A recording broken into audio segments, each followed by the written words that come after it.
Nak tahu cerita Selangor? Jom, setiap tahun benda yang sama.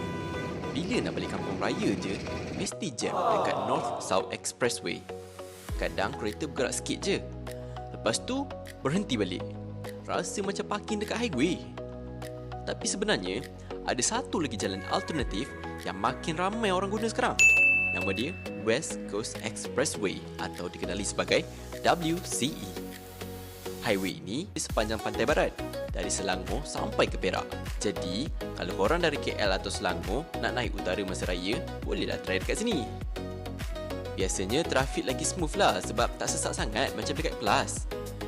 Kiranya boleh bypass hotspot jam yang selalu jadi tu. Korang layan dulu video ni tentang WCE. Lebuh Raya WCE yang juga dikenali sebagai Lebuh Raya Persisiran Pantai Barat adalah satu lebuh raya yang menghubungkan Selangor dan Perak, bermula di Banting Selangor dan berakhir di Cangkat Jering, Perak.